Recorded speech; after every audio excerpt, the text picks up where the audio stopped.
আমাদের দেশনায়ক তারেক রহমান সাহেবের অঙ্গীকার বাস্তবায়নে যে ধারাবাহিকতাটা রয়েছে, বাংলাদেশকে উন্নয়নের জোয়ার বওয়ানোর জন্য যেই প্রতিশ্রুতি উনি দিয়েছে, সেই প্রতিশ্রুতির আজকে যে রাস্তাঘাটের যেটা ভিত্তি স্থাপনের অনুষ্ঠানে আজকে সম্মানিত সভাপতি সাহেব এখানে উপস্থিত আছেন।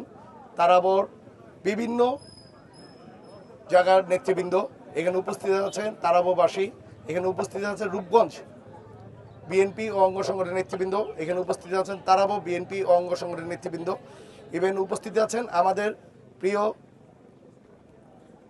ইয়নো মহোদয় এখানে উপস্থিত আছেন, তারাবো পৌরসভার কর্মকর্তাবৃন্দ, সকলকে আসসালামু আলাইকুম। আসলে রূপগঞ্জটা ঢাকার একদম পাশের একটি জায়গা, আর তারাবো বাংলাদেশের 3টা পৌরসভার ভিতরে একটি পৌরসভা, যেটা হলো আপনার আর্থিকভাবে বলেন ইভেন এই ক্যাটাগরিতে বলেন সবচেয়ে ভালো অবস্থানে আছে। কিন্তু আপনারা নিজেরা বলেন এই 17 বছর ধরে আপনারা কোনো প্রকার কোনো উপকার পেয়েছেন? কারণ যে এসেছে বিগত 17 বছর যারা এসেছে তারা চেষ্টা করেছে তাদের বেনিফিট নেওয়ার জন্য। তারাবোবাসীর কোনো উন্নয়নমূলক কোনো কাজে তারা আসেনি। ভাই আপনি একটু সরে যাবেন, একটু সাইডে যান। আবার তারাবো পৌরসভার উন্নয়নের জোয়ার ইনশাল্লাহ আমরা বয়ে যাব, কারণ তারাবো পৌরসভা রূপগঞ্জের একদম ঢাকার একদম কাছে একটি জায়গা থাকার পরও যে এত অবহেলিত আছে, এই অবহেলিত জায়গা বাদ দিয়ে ঢাকা শহরের মানুষ যাতে তারাবোতে এসে থাকে এই ব্যবস্থা ইনশাল্লাহ করে যাব। আজকে আমরা অলরেডি 4টা প্রকল্পের ভিত্তি স্থাপন করছি, যেটা প্রায় 13,51,00,000 টাকার। আরও আমরা সামনে ইনশাল্লাহ 124 কোটি টাকার কাজ নিয়ে ইনশাল্লাহ তারাবো পৌরসভার দিকে আসতেছে। আরও ধারাবাহিকতার মাধ্যমে আমরা বিভিন্ন সময় বিভিন্ন কাজগুলি ইনশাল্লাহ করে যাব, যেটা আমাদের দেশনায়ক তারেক রহমান সাহেবের যে স্বপ্ন, এই স্বপ্ন ইনশাল্লাহ আমরা তারাবো পৌর বিএনপির সকলের নেতৃবৃন্দ মিলে তারাবো পৌরবাসীর এই স্বপ্নকে ইনশাল্লাহ আমরা পূরণ করে দিব। আজকে শুধু রাস্তাঘাট না, আমরা শিক্ষা ব্যবস্থা বলেন ইভেন উন্নয়নমূলক যত কাজ আছে যেটা আমরা করার জন্য ইনশাল্লাহ নেমে যাব।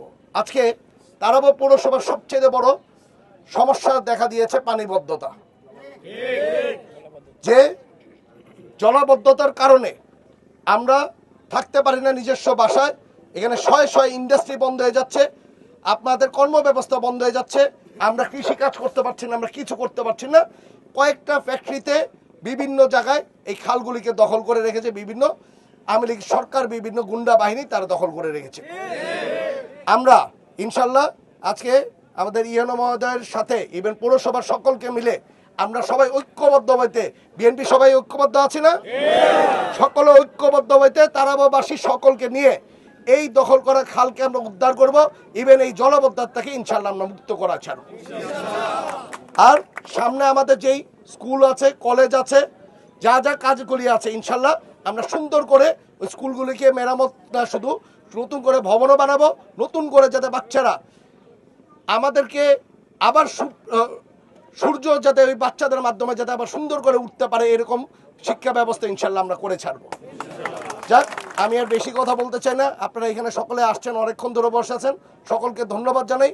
সকলকে ধন্যবাদ জানাবো আরেকটি কারণে, যে একসাথে মিলে যাতে আমরা তারাবো পৌরসভার উন্নয়নমূলক সব কাজ যাতে আমরা করতে পারি, এবং তারাবো পৌরসভাকে এই ক্যাটাগরি শুধু নামে না, কাগজে না, নামে না, বাস্তবেও যাতে আমরা পেতে পারি, এরকম একটি তারাবো পৌরসভা ইনশাল্লাহ আমরা